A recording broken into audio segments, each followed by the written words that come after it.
Introduction. Le petit livre suivant traite de deux aspects du caractère noble, la charité et les transactions financières. Adopter des caractéristiques positives conduit à la tranquillité d'esprit. Charité 1.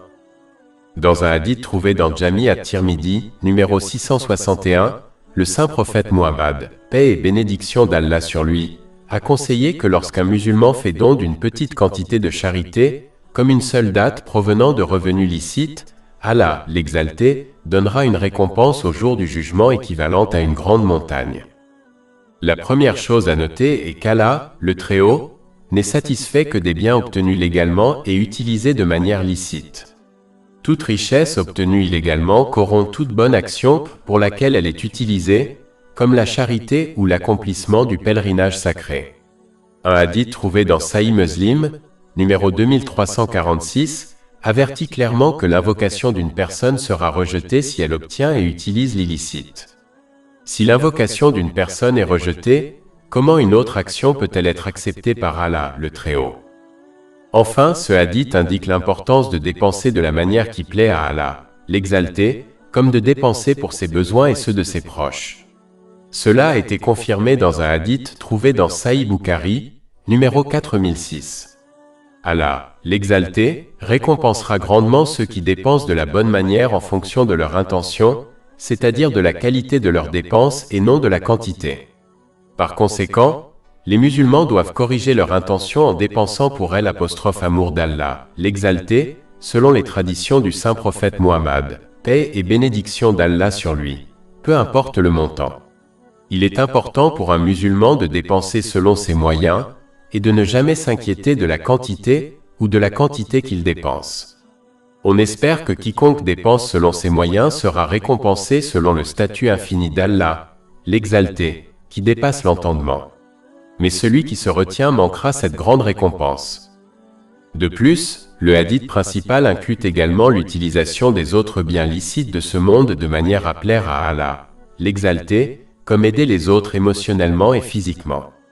Tant que l'on aide les autres dans ce qui est bon pour plaire à Allah, l'exalté, et que l'on ne recherche pas la gratitude ou les louanges des gens, on recevra une récompense incalculable.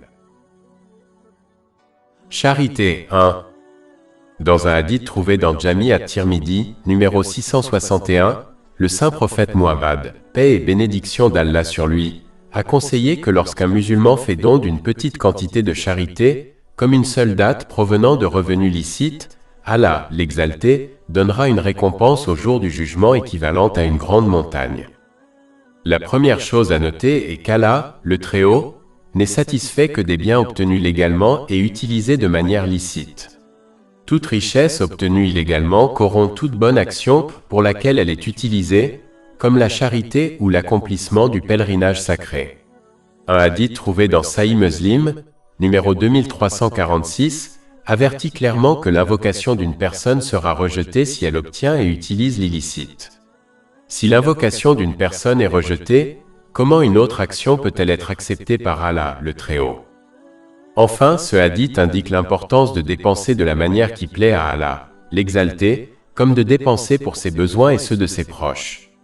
Cela a été confirmé dans un hadith trouvé dans Sahih Bukhari, numéro 4006. Allah, l'exalté, récompensera grandement ceux qui dépensent de la bonne manière en fonction de leur intention, c'est-à-dire de la qualité de leurs dépenses et non de la quantité. Par conséquent, les musulmans doivent corriger leur intention en dépensant pour elle amour d'Allah, l'exalté, selon les traditions du saint prophète Muhammad, paix et bénédiction d'Allah sur lui, peu importe le montant. Il est important pour un musulman de dépenser selon ses moyens et de ne jamais s'inquiéter de la quantité ou de la quantité qu'il dépense. On espère que quiconque dépense selon ses moyens sera récompensé selon le statut infini d'Allah, l'exalté, qui dépasse l'entendement. Mais celui qui se retient manquera cette grande récompense. De plus, le hadith principal inclut également l'utilisation des autres biens licites de ce monde de manière à plaire à Allah, l'exalté, comme aider les autres émotionnellement et physiquement. Tant que l'on aide les autres dans ce qui est bon pour plaire à Allah, l'exalté, et que l'on ne recherche pas la gratitude ou les louanges des gens, on recevra une récompense incalculable. Charité 2. Dans un hadith retrouvé dans le Sahih Muslim, numéro 2336, le saint prophète Mohammed, que la paix et les bénédictions soient sur lui, a conseillé que chaque jour 2 anges invoquent Allah, l'exalté. Le premier demande à Allah, l'exalté, de récompenser celui qui dépense pour lui. Le deuxième demande à Allah, l'exalté, de détruire celui qui retient. Le but de ce hadith est d'encourager à la générosité et à éviter l'avarice. Il est important de noter que dépenser pour Allah, l'exalté, ne se limite pas à la charité obligatoire, mais comprend également les dépenses pour ses propres besoins et ceux de ses dépendants, sans gaspillage ni extravagance, comme l'a ordonné l'islam. Quiconque ne dépense pas pour ces éléments mérite la destruction de ses biens, car il n'a pas rempli son objectif, ce qui en réalité rend les biens inutiles. Il est important de noter que dépenser pour Allah, l'exalté, n'entraîne jamais une perte globale, car une personne est compensée d'une manière ou d'une autre. En fait, le saint prophète Mohammed, que la paix et les bénédictions soient sur lui, a garanti que la charité ne diminue pas les biens d'une personne dans un hadith trouvé dans Jami at-Tirmidhi, numéro 2029. Chapitre 34 Sabah, verset 39. Mais tout ce que vous dépensez pour sa cause, il vous le récompensera. Le musulman doit se rappeler que la personne généreuse est proche d'Allah, l'exalté, proche du paradis, proche des gens et loin de l'enfer. En revanche, la personne avare est loin d'Allah, l'exalté, loin du paradis, loin des gens et proche de l'enfer. Cela a été confirmé dans un hadith trouvé dans Jami at-Tirmidhi, numéro 1961. Enfin, il est important de noter que ce hadith s'applique à toutes les bénédictions que l'on possède, comme sa bonne santé, et pas seulement à la richesse. Ainsi, si l'on ne consacre pas et n'utilise pas ces bénédictions de la bonne manière, comme l'a ordonné Allah, l'exalté, l'invocation de l'ange se retournera contre lui. La destruction mentionnée dans le hadith principal ne fait pas nécessairement référence à la perte de la bénédiction, mais inclut la bénédiction matérielle, devenant une source de stress et de difficultés pour eux dans les 2 mondes. Cela peut être facilement observé chez ceux qui n'utilisent pas correctement leur bénédiction, comme leur richesse. La richesse même qu'ils obtiennent et accumulent en espérant qu'elle deviendra une source de paix pour eux, devient la source de leur stress et de leur anxiété. Par conséquent, il est vital pour les musulmans d'utiliser correctement chaque bénédiction selon les enseignements de l'islam, afin qu'ils en reçoivent davantage dans les 2 mondes, ce qui en réalité est une véritable gratitude. Sinon, ils risquent de perdre la bénédiction pour toujours. Chapitre 14 Ibrahim, verset 7. Et rappelez-vous quand votre Seigneur a proclamé « Si vous êtes reconnaissant, je vous augmenterai certainement sa faveur. » Charité 3. Dans un hadith trouvé dans Sahih Bukhari, numéro 6444, le saint prophète Mohammed, paix et bénédiction d'Allah sur lui, a averti que les riches de ce monde seront pauvres dans l'au-delà à moins qu'ils ne dépensent correctement leur bénédiction, mais ces personnes sont peu nombreuses. Cela signifie que la majorité des gens riches dépensent mal leur richesse, c'est-à-dire dans des choses vaines qui ne leur apportent donc aucun avantage dans l'au-delà, et aucun avantage réel dans ce monde. Ou bien ils dépensent dans des choses pécheresses qui deviendront un fardeau pour eux dans les 2 mondes. Ou bien ils dépensent dans des choses licites d'une manière que l'islam déteste, comme le gaspillage ou l'extravagance. Pour ces raisons, les riches seront pauvres le jour du jugement, car ils n'auront pas utilisé leur bénédiction comme leur richesse d'une manière qui plaira à Allah, l'exalté. Cette pauvreté entraînera une responsabilité difficile, du stress, des regrets et même une punition. De plus, ceux qui thésaurisent leur richesse verront leur fortune les abandonner dans leur tombe, et ils atteindront l'au-delà les mains vides, c'est-à-dire comme des pauvres. Ceci a été prévenu dans un hadith trouvé dans Jami at-Tirmidhi, numéro 2379. Le défunt laissera sa richesse derrière lui, pour que d'autres puissent en profiter, tandis qu'il sera tenu responsable de l'avoir gagnée et thésaurisée. Enfin, comme les riches sont distraits par le désir de gagner, d'accumuler, de protéger et d'accroître leur richesse, cela les détourne de l'accomplissement des bonnes actions, qui sont ce qui rendra quelqu'un riche au jour du jugement. En réalité, perdre cela les rendra pauvres. Il est important de noter que dépenser correctement sa richesse ne consiste pas seulement à faire un don de charité, mais également à dépenser pour ses besoins et ceux de ses personnes à charge, sans être gaspilleur ou extravagant. Le véritable riche est celui qui utilise ses biens, comme sa fortune, comme le prescrit l'islam. Cette personne sera riche dans ce monde et dans l'autre. Chapitre 16 en Al, verset 97. Quiconque, homme ou femme, fait une bonne œuvre tout en étant croyant, nous lui ferons vivre une bonne vie, et nous lui donnerons certes une récompense correspondant au meilleur de ses œuvres. En réalité, cette personne emporte ses bénédictions avec elle dans l'au-delà. Cette attitude lui procure également du temps libre, qui lui permet d'accomplir de bonnes actions, ce qui, à son tour, ne fait qu'accroître sa richesse dans l'au-delà. Enfin, celui qui utilise les bienfaits qui lui ont été accordés d'une manière qui plaise à Allah, l'exalté, a fait preuve de gratitude envers lui. Cela conduira à une augmentation des bienfaits pour lui dans les deux mondes. Telle est la définition correcte de la richesse. Chapitre 14 Ibrahim, verset 7. Et rappelez-vous quand votre Seigneur a proclamé « Si vous êtes reconnaissant, je vous augmenterai certainement sa faveur. » Charité 4. Dans un long hadith trouvé dans Sahih Bukhari, numéro 6806, le saint prophète Muhammad, paix et bénédiction d'Allah sur lui, a mentionné 7 groupes de personnes qui bénéficieront de l'ombre d'Allah, l'exalté, le jour du jugement. Cette ombre les protégera des horreurs du jour du jugement, notamment de la chaleur insupportable provoquée par le soleil amené à moins de 2 miles de la création. Ceci a été prévenu dans un hadith trouvé dans Jami at-Tirmidhi, numéro 2421. L'un de ces groupes comprend celui qui fait des dons en cachette.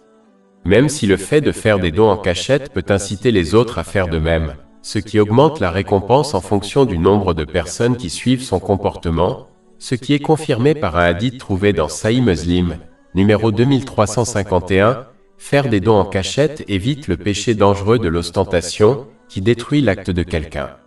Lorsqu'un musulman fait des dons en cachette, cela indique sa sincérité pour ne plaire qu'à Allah, l'exalté.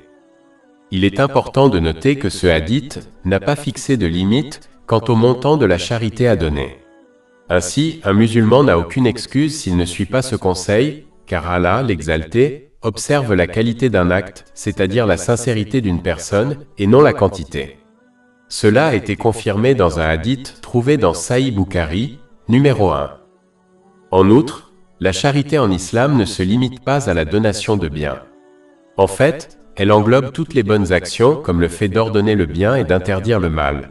Cela est recommandé dans un hadith trouvé dans Sahih Muslim, numéro 1671. Tant que l'une de ces bonnes actions est accomplie en secret sans que la personne en parle aux autres, on espère qu'elle accomplira ce hadith et qu'elle sera protégée le jour du jugement. Charité 5. Dans un hadith trouvé dans Sahih Bukhari, numéro 1417, le saint prophète Muhammad, paix et bénédiction sur lui, a conseillé aux musulmans de se sauver de l'enfer même en donnant la moitié d'une date en charité. Ce hadith, comme beaucoup d'autres enseignements de l'islam, souligne l'importance de la qualité plutôt que de la quantité. Le diable dissuade souvent les musulmans d'accomplir de bonnes actions, en leur faisant croire que l'action est trop petite et donc insignifiante aux yeux d'Allah, le Très-Haut. Malheureusement, même d'autres musulmans ignorants découragent souvent les autres d'accomplir certaines bonnes actions en prétendant qu'elles sont insignifiantes et inutiles. Il est important pour le musulman de ne pas tomber dans ce piège et de s'efforcer d'accomplir toutes les bonnes actions, grandes ou petites, car Allah, l'exalté, observe sans aucun doute les qualités de chacun et juge les gens en fonction de celles-ci. Un aspect de cette qualité est l'intention de chacun, c'est-à-dire si l'on le fait uniquement pour Allah, l'exalté, ou pour une autre raison comme pour se mettre en valeur. Français, le musulman doit d'abord se concentrer sur la correction de la qualité de sa bonne action, comme le fait d'avoir une bonne intention, puis s'assurer que la source de la bonne action, comme le don de charité, est licite, car toute action qui a un fondement illicite ne sera pas acceptée. Cela a été mis en garde dans un hadith trouvé dans Jami at-Tirmidhi, numéro 661. Ensuite, le musulman doit accomplir toutes les bonnes actions volontaires en fonction de ses moyens et de ses forces. Le saint prophète Muhammad, que la paix et les bénédictions soient sur lui, a clairement indiqué dans un hadith trouvé dans Sahih Bukhari, numéro 6465, que les actions les plus aimées d'Allah, l'exalté, sont les actions régulières, même si elles sont considérées comme petites. De plus, accomplir régulièrement de bonnes actions est plus susceptible de changer un musulman pour le mieux que de faire une grande action une fois de temps en temps. En ce qui concerne la charité volontaire, un musulman doit donner régulièrement selon ses moyens, même s'il ne s'agit que d'une seule livre, et croire fermement qu'Allah, l'exalté, transformera cela en une montagne de récompense le jour du jugement. En fait, cela a été promis dans un hadith trouvé dans Jami at-Tirmidhi, numéro 662. Pour conclure, un musulman doit se concentrer sur la qualité plutôt que sur la quantité, et accomplir régulièrement toutes sortes de bonnes actions en fonction de ses moyens et de ses forces. Charité 6. Dans un hadith retrouvé dans Jami at-Tirmidhi, numéro 2029, le saint prophète Mohammed, que la paix et les bénédictions soient sur lui, a conseillé 3 choses. La première est que la charité ne diminue pas la richesse. Car tout ce que le musulman dépense pour Allah le Très-Haut, en termes de bienfaits, tels que le temps, Allah le Très-Haut le récompensera. Cette compensation sera bien plus élevée que ce qu'il a dépensé à l'origine. Chapitre 2 Al-Baqarah, verset 245. Qui est-ce qui ferait un bon prêt à Allah, afin qu'il le lui multiplie plusieurs fois? Par exemple, Allah le Très-Haut peut accorder à celui qui dépense pour lui des opportunités financières qui conduisent à une augmentation globale de la richesse. De plus, cela pourrait faire référence au fait que ce qui est destiné à être dépensé pour une personne, c'est-à-dire sa véritable richesse, ne peut jamais changer, quel que soit son comportement ou le comportement de toute la création. En fait, la provision d'une personne lui a été allouée plus de 50 000 ans avant qu'Allah le Très-Haut ne crée les cieux et la terre. Cela est confirmé dans un hadith trouvé dans Sahih Muslim, numéro 6748. Donc, en réalité, la charité d'une personne ne changera pas le montant de la richesse qui est destinée à être dépensée pour elle, comme la richesse dépensée pour sa nourriture. Enfin, la charité ne réduit pas la richesse d'une personne, car elle ne fait que déposer sa richesse sur son compte dans l'au-delà. C'est comme celui qui transfère de l'argent entre 2 comptes bancaires. À cet égard, la charité ne réduit pas sa richesse, car le véritable bénéficiaire est lui-même. Se rappeler cela empêchera de rechercher la gratitude de ceux que l'on aide, et empêchera l'orgueil, car en réalité, on ne profite à personne d'autre qu'à soi-même lorsqu'on fait la charité. Charité 7. Dans un hadith trouvé dans Sahih Bukhari, numéro 6006, le saint prophète Mohammed, paix et bénédiction d'Allah sur lui, a conseillé qu'un musulman peut obtenir la même récompense que celui qui jeûne tous les jours et offre la prière surérogatoire toute la nuit s'il soutient financièrement une veuve ou une personne pauvre.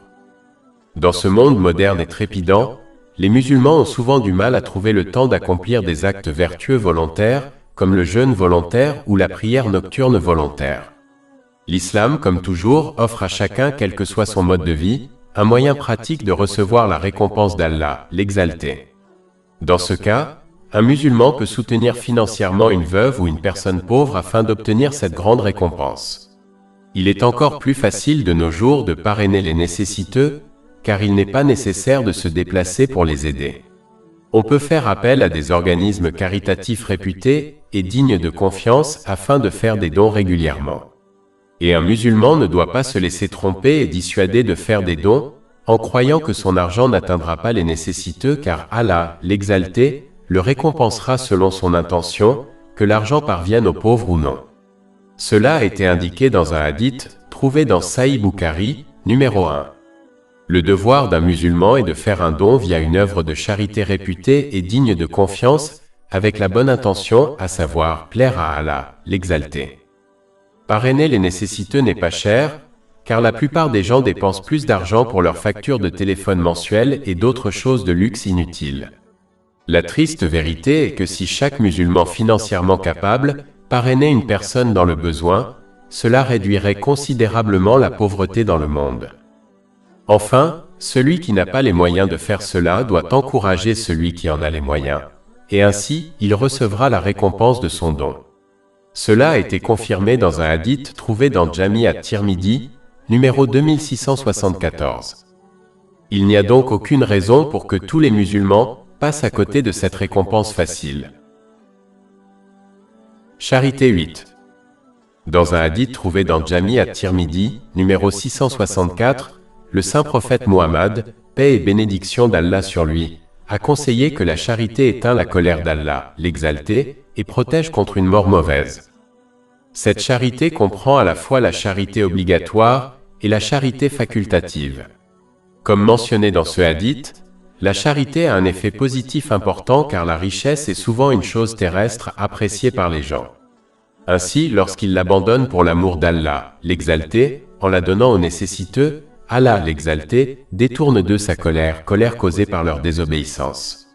Lorsque cela se produit, la personne sera entourée par la miséricorde d'Allah, l'Exalté, qui la guidera à travers les difficultés, les tentations et les épreuves auxquelles elle est confrontée dans ce monde en toute sécurité, de sorte que lorsqu'elle atteindra sa mort, elle mourra en se soumettant à Allah, l'Exalté, c'est-à-dire en tant que vrai musulman.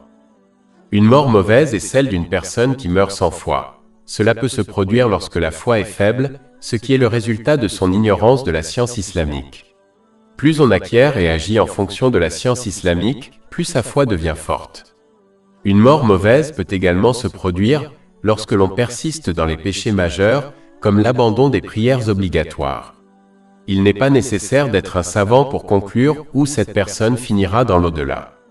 C'est la raison pour laquelle le saint prophète Muhammad, que la paix et les bénédictions soient sur lui, a conseillé dans un hadith trouvé dans Jami at-Tirmidhi numéro 1961, qu'une personne généreuse est proche d'Allah, l'Exalté, proche des gens, proche du paradis et loin de l'enfer. Le musulman doit donc prendre l'habitude de faire régulièrement des dons de charité selon ses moyens, car Allah, l'Exalté, observe la qualité, c'est-à-dire la sincérité, et non la quantité. Même une date donnée sincèrement pour l'amour d'Allah, l'Exalté, rapportera aux musulmans une récompense plus grande qu'une montagne. Cela a été confirmé dans un hadith trouvé dans Sahih Muslim, numéro 2342. Enfin, il faut se rappeler que la charité comprend toutes les bonnes actions qui aident les autres, pas seulement les richesses. Ainsi, celui qui ne possède pas de richesse doit faire la charité d'une autre manière, par exemple en donnant aux autres son temps, son énergie et son soutien émotionnel.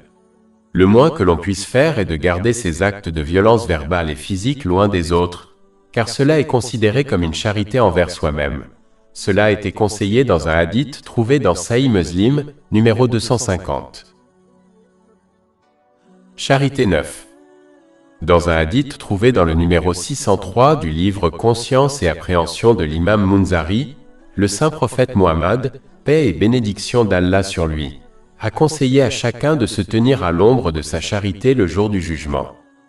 Il est important de garder à l'esprit qu'il s'agit d'une bénédiction extrêmement vitale à obtenir, car le soleil sera amené à moins de 2 miles de la création le jour du jugement. Cela a été prévenu dans un hadith trouvé dans Jami at-Tirmidhi, numéro 2421.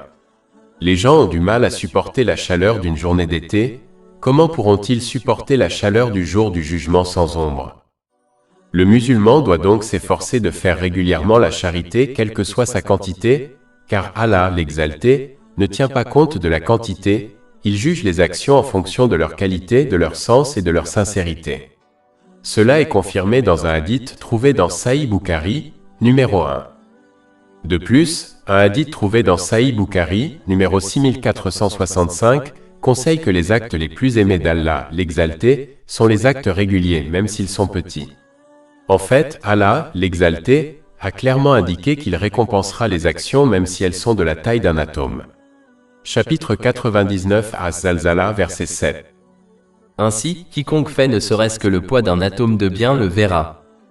Par conséquent, cela ne laisse aucune excuse aux musulmans pour ne pas faire régulièrement des dons de charité pour le plaisir d'Allah, l'Exalté, dans l'espoir d'obtenir une ombre forte qui les protège de la chaleur intense d'un grand jour.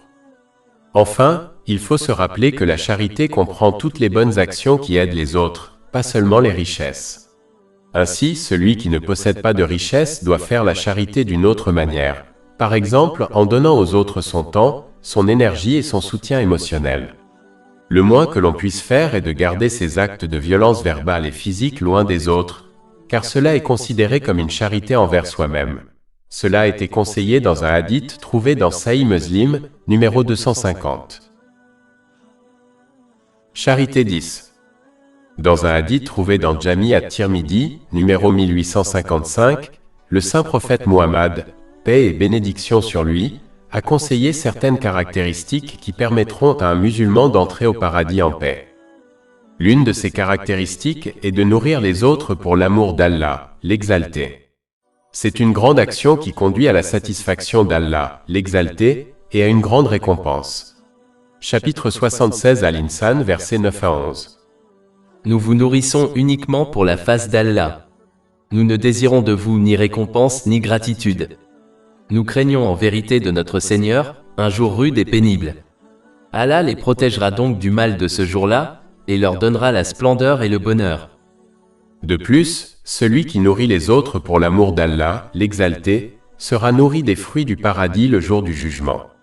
Ceci est conseillé dans un hadith trouvé dans Jami at-Tirmidhi, numéro 2449. Enfin, le musulman doit s'efforcer de donner régulièrement toutes les formes de charité, selon ses moyens, quelle que soit sa quantité, car Allah, l'Exalté, juge de la qualité, c'est-à-dire de l'intention de quelqu'un. Ceci est conseillé dans un hadith trouvé dans Sahih Bukhari, numéro 1. Charité 11. Dans un hadith trouvé dans le livre de l'imam Munzari, Conscience et appréhension, numéro 2520, le saint prophète Muhammad, paix et bénédiction d'Allah sur lui, a conseillé les caractéristiques d'une personne chanceuse. L'une de ces caractéristiques est de dépenser son excédent de richesse de manière à plaire à Allah, le Très-Haut. L'excédent de richesse est la richesse qui reste après avoir satisfait ses besoins et ceux de ses proches sans gaspillage, excès ou extravagance. Le musulman doit épargner raisonnablement pour le futur proche et dépenser le reste de manière à plaire à Allah, le Très-Haut, comme la charité. Il ne doit pas le dépenser en choses vaines ou pécheresses, ni le thésauriser. En réalité, le fait d'accumuler des richesses les rend inutiles, car cette pratique défie le but même de leur création. Les richesses qui circulent dans la société sont bénéfiques pour tous, tandis que le fait de thésauriser ne fait qu'élargir l'écart entre les riches et les pauvres. En réalité, elles ne profitent pas à leur propriétaire, car il n'a pas pu en profiter de son vivant, mais il en sera tenu responsable dans l'au-delà. Le musulman doit soit éviter d'accumuler des richesses excessives, soit au moins les utiliser de manière appropriée. En outre, ce conseil s'applique à tous les bienfaits de l'homme, c'est-à-dire qu'il doit s'efforcer d'utiliser tous les bienfaits qui lui ont été accordés de manière à plaire à Allah, l'Exalté, et éviter de les utiliser pour des choses vaines ou pécheresses. Les choses vaines ne conduisent qu'à un gaspillage de ses ressources précieuses, et ce sera un grand regret pour lui au jour du jugement, surtout lorsqu'il observera la récompense accordée à ceux qui ont utilisé correctement leurs bienfaits. Enfin, les choses vaines et pécheresses ne conduisent qu'au stress et aux problèmes dans les deux mondes, car elles font oublier Allah, l'Exalté. Car se souvenir de lui véritablement implique d'utiliser les bienfaits qui nous ont été accordés de manière à lui plaire. Chapitre 21, verset 124. Et quiconque se détourne de mon rappel, certes, aura une vie pénible. Et au jour de la résurrection, nous le rassemblerons aveugle. Charité 12. Dans un hadith trouvé dans le livre de l'imam Munzari, Conscience et appréhension, numéro 2556, le saint prophète Muhammad, paix et bénédiction d'Allah sur lui, a donné la bonne nouvelle à celui qui possède les caractéristiques suivantes. L'une de ces caractéristiques est de dépenser ses biens sans désobéir à Allah, l'Exalté, et pour aider les faibles et les nécessiteux. Cela comprend toute dépense qui procure un réel bénéfice dans ce monde ou dans l'autre. Cela comprend les dépenses pour satisfaire ses besoins et ceux de ses proches sans excès, gaspillage ou extravagance. Dépenser de cette façon est en fait une bonne action selon un hadith trouvé dans Sahih Bukhari, numéro 4006. Cette dépense correcte englobe toutes les bénédictions matérielles qui ont été accordées à une personne et implique de les utiliser d'une manière qui plaise à Allah, l'Exalté. Aider les nécessiteux comprend toutes sortes d'aides et de soutien, telles que l'aide financière, émotionnelle et physique. Celui qui aide les autres de cette manière obtiendra le soutien d'Allah, l'Exalté, dans les deux mondes. Cela est confirmé par un hadith trouvé dans Jami at-Tirmidhi, numéro 1930. Celui qui obtient cela ne peut échouer car l'aide d'Allah, l'Exalté, surmonte toute chose. Il faut toujours rester sincère dans ses actes en les accomplissant uniquement pour plaire à Allah, l'Exalté. Cela se prouve lorsque l'on n'espère ni n'exige aucune gratitude de la part des gens. On doit aider les autres comme on désire que les autres nous aident. Charité 13. Dans un hadith trouvé dans Sahih Muslim, numéro 250, le saint prophète Muhammad, paix et bénédiction d'Allah sur lui, a conseillé certaines actions justes faciles à accomplir. La première bonne action consiste à aider quelqu'un dans son domaine d'activité, selon ses moyens. Par exemple, un musulman peut aider quelqu'un dans son domaine d'activité en payant pour ses études ou tout autre frais lié à sa profession.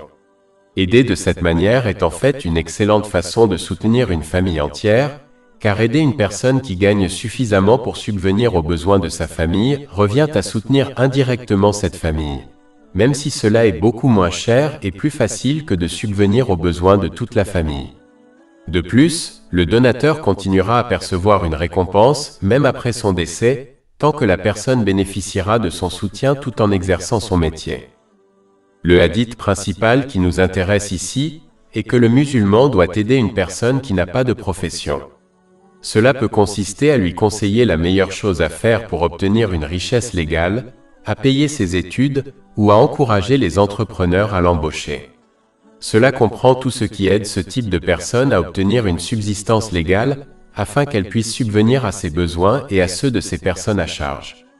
Il s'agit d'une bonne action importante, car celui qui n'a pas de profession légale est plus susceptible de rechercher la richesse par des moyens illicites tels que les crimes. Aider les gens à obtenir une profession légale réduit donc la criminalité et la pauvreté au sein de la société. Cela profite à tous les membres de la société. Le dernier point mentionné dans le hadith principal dont il est question, et que tous les musulmans sont capables de faire, est de garder ses torts loin des autres, car c'est un acte de charité envers soi-même, car cela nous épargne une punition. En fait, garder ses torts verbaux et physiques loin de soi et des biens des autres est la définition même d'un vrai musulman et d'un vrai croyant. Cela est confirmé par un hadith trouvé dans Sunan an-Nasaï, numéro 4998. Cela comprend le fait de traiter les autres de la même manière que l'on souhaite que les autres nous traitent. En termes simples, celui qui laisse les autres en paix sera récompensé. Le musulman qui ajoute à ce comportement en aidant les autres, selon ses moyens, même s'il ne s'agit que d'une bonne parole d'encouragement, sera récompensé sur récompense, ce qui mène au succès dans les deux mondes. Enfin, garder ses torts loin des autres est important, car la justice sera établie le jour du jugement. Celui qui a fait du tort aux autres sera obligé de transmettre ses bonnes actions à ceux à qui il a fait du tort, et s'il le faut, il prendra les péchés de ceux à qui il a fait du tort. Cela pourrait bien le conduire à être jeté en enfer. Ceci a été prévenu dans un hadith trouvé dans Sahih Muslim, numéro 6579. Charité 14. Dans un hadith trouvé dans Sahih Bukhari, numéro 1427, le saint prophète Muhammad, paix et bénédiction d'Allah sur lui, a donné quelques conseils relatifs à la richesse. Premièrement, la main supérieure est meilleure que la main inférieure. Cela signifie que celui qui s'efforce de donner sa charité obligatoire et volontaire, selon ses moyens, est supérieur à celui qui donne moins et prend des choses comme des biens aux autres. Ce hadith ne critique pas les nécessiteux, car ils ont le droit de prendre aux autres pour satisfaire leurs besoins. Mais il critique ceux qui sont capables de donner mais se retiennent, et ceux qui n'ont pas encore besoin de prendre des choses aux autres demandent et prennent quand même. Le musulman doit donner selon ses moyens quelle que soit sa taille, car Allah, l'exalté, observe la qualité, c'est-à-dire la sincérité de l'individu, et non la quantité. La valeur de chaque atome de bien sera enregistrée et récompensée par Allah, l'exalté. Chapitre 99 Az-Zalzala, verset 7. Ainsi, quiconque fait ne serait-ce que le poids d'un atome de bien le verra. Les musulmans ne doivent demander et accepter des choses aux autres que s'ils en ont réellement besoin. Dans le cas contraire, ils doivent s'abstenir de trop demander car cela conduit à devenir dépendants des autres et à perdre confiance en Allah, l'exalté. Ils doivent utiliser les ressources qui leur ont été accordées selon les enseignements de l'islam, comme leur force physique, et compter sur Allah, l'exalté, pour subvenir à leurs besoins. Chapitre 11, verset 6. Il n'y a pas de créature sur terre qui ne dépende d'Allah pour sa subsistance. Et il connaît son lieu de résidence et son lieu de stockage. Tout est clairement indiqué. Le hadith principal qui nous intéresse ici est que le musulman doit d'abord subvenir à ses besoins et à ceux de ses proches avant de faire une aumône. Ce n'est pas seulement une bonne action selon un hadith trouvé dans le Sahih Bukhari, numéro 4006, mais c'est aussi un péché de ne pas s'efforcer de subvenir aux besoins de ses proches par des moyens licites, selon un hadith trouvé dans le Sahih Muslim, numéro 2312. Le dernier point mentionné dans le hadith principal dont il est question est que la meilleure aumône est celle qui consiste à faire un don après avoir satisfait ses besoins et ceux de ses proches sans excès, gaspillage ou extravagance, et sans se mettre en difficulté financière. L'islam enseigne aux musulmans à ne pas donner toute leur richesse, mais à donner régulièrement en fonction de leurs moyens et de manière équilibrée. La qualité et la régularité des actes sont plus importantes que la quantité des actes. Charité 15. Dans un hadith retrouvé dans le Sahih Muslim, numéro 2376, le saint prophète Mohammed, que la paix et les bénédictions soient sur lui, a indiqué que celui qui dépense de manière agréable à Allah, l'exalté, sera récompensé en fonction de ce qu'il donne. Et il a mis en garde contre le fait de thésauriser, sinon Allah, l'exalté, refusera ses bienfaits. Il est important de noter que l'on ne doit acquérir et dépenser que des biens licites, car toute bonne action fondée sur l'illicite sera rejetée par Allah, l'exalté, quelle que soit l'intention de l'individu. Cela a été mis en garde dans un hadith trouvé dans Sahih Muslim, numéro 2342.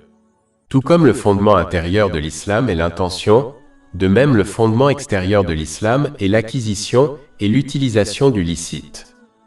De plus, ces dépenses ne se limitent pas à la charité, mais comprennent les dépenses pour ses propres besoins et ceux de ses proches conformément aux préceptes de l'islam sans gaspillage, ni excès, ni extravagance. C'est en fait une bonne action selon un hadith trouvé dans Sahih Bukhari, numéro 4006. Le musulman doit dépenser de manière équilibrée, en aidant les autres sans devenir lui-même nécessiteux. Chapitre 17 Al-Isra, verset 29. Et ne laisse pas ta main enchaînée à ton cou, et ne l'étends pas complètement, de peur de devenir blâmé et insolvable. Le musulman doit faire régulièrement des dons en fonction de ses moyens, même s'ils sont peu importants, car Allah, le Très-Haut, considère la qualité, c'est-à-dire la sincérité, et non la quantité d'un acte. Faire régulièrement des dons peu importants est bien meilleur et plus aimé d'Allah, le Très-Haut, que de faire des dons plus importants de temps en temps. Cela est recommandé dans un hadith trouvé dans Sahih Bukhari, numéro 6465. Il est important de noter, comme mentionné dans le hadith principal dont il est question, que lorsque quelqu'un donne selon ses moyens, Allah, l'exalté, le récompensera selon son statut infini. Mais celui qui retient trouvera une réponse similaire de la part d'Allah, l'exalté. Si un musulman accumule ses richesses, il les laissera derrière lui pour que d'autres en profitent tout en étant tenus responsables. S'il fait un mauvais usage de ses richesses, elles deviendront pour lui une malédiction et un fardeau dans ce monde et une punition dans l'autre. Enfin, ce hadith s'applique à tous les bienfaits de ce monde qui nous ont été accordés, pas seulement à la richesse. Si l'on s'efforce de les utiliser de manière à plaire à Allah, l'exalté, on trouvera la paix de l'esprit, le succès et une augmentation des bénédictions, car on aura montré sa gratitude envers Allah, l'exalté. Chapitre 14 Ibrahim, verset 7. Et rappelez-vous quand votre Seigneur a proclamé « Si vous êtes reconnaissant, je vous augmenterai certainement sa faveur. » Et chapitre 16 en Al, verset 97. Quiconque, homme ou femme, fait une bonne œuvre tout en étant croyant, nous lui ferons vivre une bonne vie, et nous lui donnerons certes une récompense correspondant au meilleur de ses œuvres. Cela montre clairement qu'un musulman n'a pas besoin d'être riche pour obtenir des bénédictions, la paix et le succès dans les deux mondes. Il lui suffit d'utiliser les bénédictions qui lui ont été accordées de manière à plaire à Allah, l'exalté, aussi minime soit-elle. Charité 16. Dans un hadith trouvé dans Sunan Abu Daoud, numéro 2866, le saint prophète Mohammed, paix et bénédiction sur lui, a conseillé que donner la charité au cours de sa vie est 100 fois mieux que de la donner quand on atteint son lit de mort. Il est important de comprendre cela car de nombreux musulmans croient bêtement qu'ils peuvent soit thésauriser leurs richesses, soit les dépenser de manière à satisfaire leurs propres désirs au lieu de plaire à Allah, l'Exalté, et lorsqu'ils atteindront leur lit de mort, ils feront alors don de grandes quantités de richesses. Tout d'abord, comme l'a averti ce hadith, un musulman perdra la plupart de sa récompense en se comportant de cette manière. C'est parce qu'ils ont réalisé qu'ils quittent ce monde et que leurs précieuses richesses sont désormais insignifiantes et inutiles pour eux, car ils ne peuvent pas les emporter avec eux. Donner quelque chose d'inutile à Allah, l'Exalté, n'est pas la caractéristique d'un vrai musulman. En fait, cela contredit la vraie croyance et la piété. Chapitre 3 Ali Imran, verset 92. Vous n'obtiendrez pas la bonne récompense, tant que vous n'aurez pas dépensé, dans le sentier d'Allah, de ce que vous aimez. Le musulman doit donc être bienveillant envers lui-même et dépenser de manière à plaire à Allah, le Très-Haut, ce qui inclut de dépenser pour ses propres besoins et ceux de ses proches sans gaspillage, excès ou extravagance. Il ne doit pas attendre le dernier moment, car celui-ci pourrait survenir de manière inattendue, et dépenser à ce moment-là ne lui sera de toute façon pas aussi fructueux. Charité 17.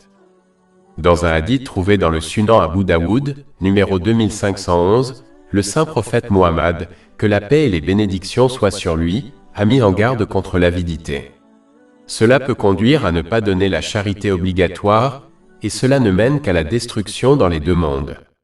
Par exemple, un hadith trouvé dans le Sahih Bukhari, numéro 1403, prévient que la personne qui ne donne pas sa charité obligatoire rencontrera un grand serpent venimeux qui la mordra continuellement le jour du jugement. Chapitre 3 Ali Imran, verset 180. Et que ceux qui refusent ce qu'Allah leur a donné en grâce, ne pensent pas que cela est meilleur pour eux. Au contraire, cela est pire pour eux. Leurs coups seront cernés par ce qu'ils ont refusé, au jour de la résurrection. Si l'avarice empêche quelqu'un de faire une aumône volontaire, cela n'est peut-être pas illicite, mais c'est hautement déconseillé car cela contredit les caractéristiques d'un vrai croyant. En d'autres termes, l'avare est loin d'Allah, l'Exalté loin du paradis, loin des gens et proche de l'enfer. Ceci a été mis en garde dans un hadith trouvé dans Jami at-Tirmidhi, numéro 1961. L'avidité encouragera quelqu'un à utiliser ses bénédictions, telles que son temps et sa richesse, d'une manière qui lui plaît, au lieu de reconnaître que le chemin vers la paix et le succès dans les deux mondes consiste à utiliser les bénédictions qui nous ont été accordées d'une manière qui plaît à Allah, l'Exalté, le véritable propriétaire et donateur de toutes les bénédictions. Une personne avide ne se soucie que de ses propres droits et négligera donc facilement les droits d'Allah, le Très-Haut, et des gens. Cela ne mène qu'au stress et aux problèmes dans les deux mondes. Charité 18. Dans un long hadith trouvé dans Jami at-Tirmidhi, numéro 2616, le saint prophète Mohammed, paix et bénédiction sur lui, a décrit certaines actions importantes que les musulmans doivent s'efforcer d'accomplir. L'une des choses mentionnées est que la charité éteint les péchés comme l'eau éteint le feu. Un hadith similaire trouvé dans Jami at-Tirmidhi, numéro 664, conseille que la charité éteint la colère d'Allah, l'Exalté, et protège un musulman d'une mort mauvaise. Une mort mauvaise se produit lorsqu'une personne décède après avoir perdu sa foi, c'est-à-dire en tant que non-musulman. Il n'y a pas de perte plus grande que cela. C'est peut-être la raison pour laquelle le saint prophète Mohammed, paix et bénédiction d'Allah sur lui, a averti dans un hadith trouvé dans Jami at-Tirmidhi numéro 1961, qu'une personne avare est loin d'Allah, l'Exalté, loin des gens, loin du paradis et proche de l'enfer. Les musulmans doivent prendre note et s'efforcer de donner autant de charité que possible. Comme la charité en islam englobe de nombreuses actions physiques différentes, comme sourire à quelqu'un pour lui faire sentir qu'il est en sécurité, ce qui est conseillé dans un hadith trouvé dans Jami at-Tirmidhi, numéro 1956, aucun musulman ne peut se dispenser de donner abondamment la charité. De plus, comme Allah, l'Exalté, observe la qualité d'une action plutôt que sa quantité, on doit donc persister dans les actes de charité, même s'ils sont petits. En fait, Allah, l'Exalté, aime les actions qui sont régulières, même si elles sont petites. Cela a été conseillé dans un hadith trouvé dans Sahih Bukhari, numéro 6464. Chapitre 2 Al-Baqarah, verset 271. Si vous divulguez vos dépenses aumônières, elles sont bonnes. Mais si vous les cachez et les donnez aux pauvres, c'est mieux pour vous, et il vous efface ainsi une partie de vos méfaits. Charité 19. J'ai eu une pensée que je voulais partager avec vous. Les musulmans prétendent souvent qu'en raison de leur vie occupée, ils n'ont pas le temps d'accomplir des actes vertueux volontaires ou même d'acquérir des connaissances plus approfondies sur l'islam. Dans ce cas, un musulman doit s'efforcer de faire autant de charité que possible, car cette bonne action ne prend pas beaucoup de temps et constitue une branche importante de la foi.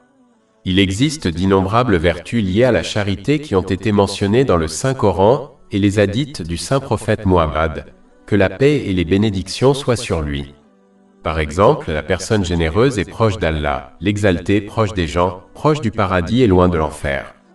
Alors que la personne avare est proche de l'enfer, loin d'Allah, l'exalté, loin des gens et loin du paradis.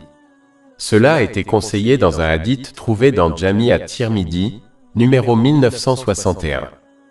De plus, tant qu'un musulman fait de la charité aux autres, même s'il est préoccupé par les choses de ce monde, Allah, l'exalté, continuera de l'aider. Cela est confirmé par un hadith trouvé dans Sunan Ibn Majah, numéro 225. Cette aide d'Allah, l'exalté, s'étend à tous les aspects de la vie de l'individu et dans les deux mondes. Il est important de noter que cette charité n'a pas besoin d'être une énorme somme d'argent. On doit s'efforcer de donner régulièrement et selon ses moyens, même si le montant est petit, car Allah, l'exalté, ne fait pas attention à la quantité mais à la qualité. De plus, ces hadiths et d'autres ne déclarent pas non plus que la charité doit être d'une grande valeur. En conclusion, l'idéal pour un musulman est de consacrer du temps à l'accomplissement de toutes les différentes branches de la foi.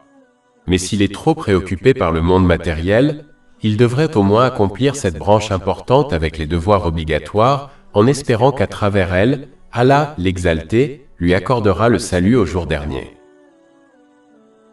Charité 20. J'ai eu une pensée que je voulais partager avec vous. Lorsqu'un musulman croit vraiment que tout ce qu'il possède appartient à Allah, l'exalté, alors utiliser correctement les bénédictions qu'il possède, comme faire la charité par la grâce d'Allah, l'exalté, devient facile. Celui qui adopte cette attitude se rend compte qu'il ne fait que rembourser un prêt qui lui a été accordé par Allah, l'exalté. Chapitre 2 Al-Baqarah, verset 254. Ô vous qui croyez, dépensez de ce que nous vous avons attribué. Ce comportement protège également l'individu de la destruction de sa bonne action de charité par l'orgueil. L'orgueil fait croire à une personne qu'elle rend service à Allah, exalté, et aux nécessiteux en faisant une charité. Mais de la même manière qu'on rend service à une banque sans orgueil, les musulmans doivent comprendre que leur charité est une façon de rembourser le prêt accordé par Allah, exalté. De plus, les nécessiteux rendent service aux donateurs en prenant leur charité. Les nécessiteux sont un moyen pour eux d'obtenir une récompense d'Allah, exalté, et sans eux, cela serait impossible. Si l'on croit que sa richesse a été accumulée grâce à son intelligence et sa force, il doit comprendre que ces choses ont également été données par Allah, exalté. Par conséquent, ce prêt sous forme de bénédiction telle que la richesse doit être restitué à Allah, exalté. Sinon, on risque d'être confronté à une pénalité qui commencera dans ce monde et se poursuivra dans l'au-delà. Quand on fait une aumône, on ne fait pas affaire avec une personne nécessiteuse, mais avec Allah, le Très-Haut. Quand une personne fait sincèrement des affaires avec Allah, le Très-Haut, elle peut être sûre d'un profit inimaginable qui lui sera bénéfique dans ce monde et dans l'au-delà. Cela a été indiqué dans les principaux versets dont nous parlons. Chapitre 2 Al-Baqarah, verset 245. Qui est-ce qui ferait un bon prêt à Allah, afin qu'il le lui multiplie plusieurs fois? Transactions financières.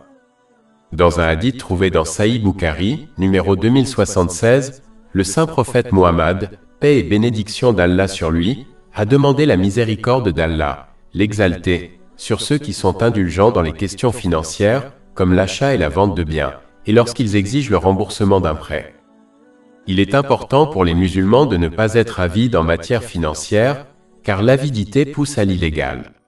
Même si l'on évite l'illégal, l'avidité privera le musulman de cette invocation de miséricorde, car l'avidité l'empêchera d'agir avec indulgence envers les autres.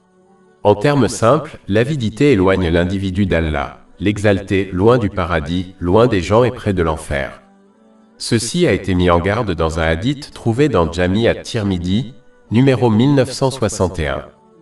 Un musulman ne doit jamais abuser des autres en surévaluant le prix de ses biens, surtout en période de difficulté générale, comme une crise financière. Dans toutes les questions financières, les musulmans doivent tout expliquer clairement aux autres personnes concernées, car cacher des choses comme un défaut dans leurs biens est trompeur et contredit les caractéristiques d'un vrai musulman. En fait, un hadith trouvé dans Sahih Bukhari, numéro 2079, avertit que lorsque les gens trompent les autres en matière financière, les bénédictions d'Allah, l'exalté, sont supprimées. Cela supprime la satisfaction de leur richesse, quelle que soit la quantité qu'ils obtiennent et possèdent. Cela conduit à son tour à devenir plus avide. Plus on devient avide, moins on obtient la paix. Enfin, lorsque d'autres personnes sont en difficulté financière, le musulman doit s'efforcer de les aider selon ses moyens, car cela conduit au soutien constant d'Allah, l'exalté, dans les deux mondes. Cela a été confirmé dans un hadith trouvé dans Sunan Abu Daoud, numéro 4893. En fait, celui qui abandonne une dette à laquelle il est redevable pour l'amour d'Allah, l'exalté, sera soulagé par Allah, l'exalté, dans les deux mondes. Cela a été conseillé dans un hadith trouvé dans Sunan Ibn Majah, numéro 225. Faire preuve de clémence et de bonne conduite dans les transactions commerciales améliorera la réputation de l'entreprise, ce qui, à son tour, favorisera ses affaires.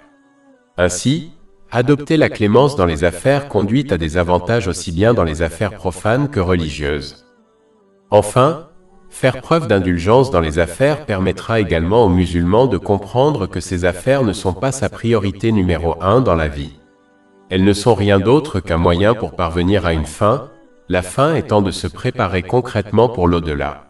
Cela implique d'utiliser les bénédictions qui nous ont été accordées de manière à plaire à Allah, l'exalté. En revanche, celui qui ne fait pas preuve d'indulgence dans les affaires deviendra plus avide. Et l'avidité concentre toujours l'attention d'une personne sur le fait de gagner et d'accumuler le monde matériel. Cela devient son but ultime et sa priorité numéro 1 dans la vie. Cela l'empêche alors de se préparer concrètement pour l'au-delà. Transactions financières 2. Dans un hadith trouvé dans Sunan Ibn Majah, numéro 2146, le saint prophète Muhammad, paix et bénédiction d'Allah sur lui, a averti que les commerçants seront élevés comme des gens immoraux au jour du jugement, sauf ceux qui craignent Allah, l'exalté, agissent avec droiture et disent la vérité. Ce hadith s'applique à tous ceux qui participent à des transactions commerciales. Il est extrêmement important de craindre Allah, l'exalté, en accomplissant ses commandements, en s'abstenant de ses interdictions et en affrontant le destin avec patience selon les traditions du saint prophète Muhammad. Paix et bénédiction d'Allah sur lui. Cela comprend le fait de traiter les autres avec gentillesse, conformément aux enseignements de l'islam. En fait, il faut traiter les autres comme on souhaite être traité par les autres. En ce qui concerne les transactions commerciales, le musulman doit être honnête dans son discours en révélant tous les détails de la transaction à tous ceux qui sont impliqués. Un hadith trouvé dans Sahih Bukhari, numéro 2079, prévient que lorsque les musulmans cachent des choses dans les transactions financières comme des défauts dans leurs produits, cela entraînera une perte de bénédiction. Agir de manière juste implique d'éviter de tromper les autres en leur faisant payer des prix excessifs pour des biens. Un musulman doit simplement traiter les autres comme il souhaite être traité, c'est-à-dire avec honnêteté et transparence totale. De la même manière qu'un musulman ne souhaite pas être maltraité en matière financière, il ne doit pas maltraiter les autres. Agir de manière vertueuse implique d'éviter les pratiques illégales mentionnées dans l'islam et dans la loi du pays. Si l'on n'est pas satisfait des lois commerciales de son pays, on ne doit pas y faire des affaires. En outre, agir de manière vertueuse implique également d'utiliser son succès commercial de manière à plaire à Allah, l'exalté. Cela garantira que ses affaires et sa richesse deviendront une source de confort et de paix pour lui, dans les deux mondes. Chapitre 16 en Al, verset 97. Quiconque, homme ou femme, fait une bonne œuvre tout en étant croyant, nous lui ferons vivre une bonne vie, et nous lui donnerons certes une récompense correspondant au meilleur de ses œuvres. Mais ceux qui font un mauvais usage de leur succès en affaires verront celui-ci devenir une source de stress et de misère, car ils ont oublié Allah, l'exalté, celui qui leur a accordé le succès. Chapitre 21, verset 124. Et quiconque se détourne de mon rappel, certes, aura une vie pénible. Et au jour de la résurrection, nous le rassemblerons aveugle. Les hommes d'affaires doivent toujours éviter de mentir, car cela mène à l'immoralité, et l'immortalité mène à l'enfer. En fait, une personne continuera à dire et à agir selon des mensonges jusqu'à ce qu'elle soit considérée comme un grand menteur par Allah, l'Exalté. Ceci a été mis en garde dans un hadith trouvé dans Jami at-Tirmidhi, numéro 1971. Transactions financières 3. Dans un hadith trouvé dans Jami at-Tirmidhi, numéro 2482, le saint prophète Muhammad, paix et bénédiction sur lui, a conseillé que toutes les dépenses licites gagnent une récompense d'Allah, l'Exalté, à l'exception de la richesse qui est dépensée pour la construction. Cela inclut toutes les dépenses pour des choses licites qui ne sont ni excessives, ni gaspillées, ni extravagantes. Les dépenses pour des constructions qui sont nécessaires ne sont pas incluses dans ce hadith, mais celles qui sont au-delà de nos besoins le sont. Cela est détestable car les dépenses pour des constructions conduisent facilement au gaspillage et à l'extravagance. De plus, celui qui dépense de l'argent pour des constructions est moins susceptible de faire la charité et de dépenser de manière agréable à Allah, l'Exalté. De plus, ce comportement encourage souvent un musulman à adopter l'espoir d'une longue vie, car celui qui croit que son séjour dans ce monde est extrêmement court, ne gaspillera pas son énergie et son argent pour construire une belle maison. Plus l'espoir d'une longue vie est grand, moins il accomplira de bonnes actions en croyant qu'il pourra toujours accomplir de bonnes actions dans le futur. Cela conduit également à retarder le repentir sincère, en croyant qu'il pourra toujours changer pour le mieux dans le futur. Enfin, cela pousse à consacrer plus d'efforts au monde afin de créer une vie plus confortable pour son supposé long séjour dans ce monde. La participation active à des travaux de construction inutiles accapare le temps de l'individu, l'empêchant ainsi d'accomplir les bonnes actions volontaires, comme le jeûne et la prière nocturne, en raison de la fatigue extrême. Elle l'empêche également de s'efforcer d'acquérir et d'appliquer le savoir islamique. En réalité, participer à des constructions inutiles ne s'arrête jamais. Autrement dit, dès qu'une personne termine une partie de sa maison, elle passe à la suivante jusqu'à ce que le cycle se répète. Les musulmans doivent donc s'en tenir à ce qui est nécessaire en toute chose, et pas seulement en matière de construction, afin d'éviter ces conséquences négatives. Transactions financières 4. J'ai lu il y a quelque temps un article de presse dont je voulais parler brièvement. Il faisait état de l'attitude de certaines personnes pendant l'épidémie du coronavirus.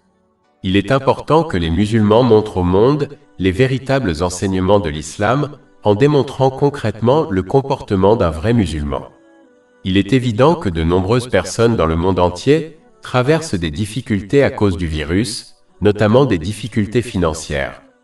Par conséquent, un musulman ne doit en aucun cas profiter de ces difficultés, par exemple en augmentant le prix de ses produits, sachant que les gens sont désespérés, ou en diminuant les salaires de ses employés, sachant qu'ils toléreront ce comportement en raison des difficultés auxquelles ils sont confrontés.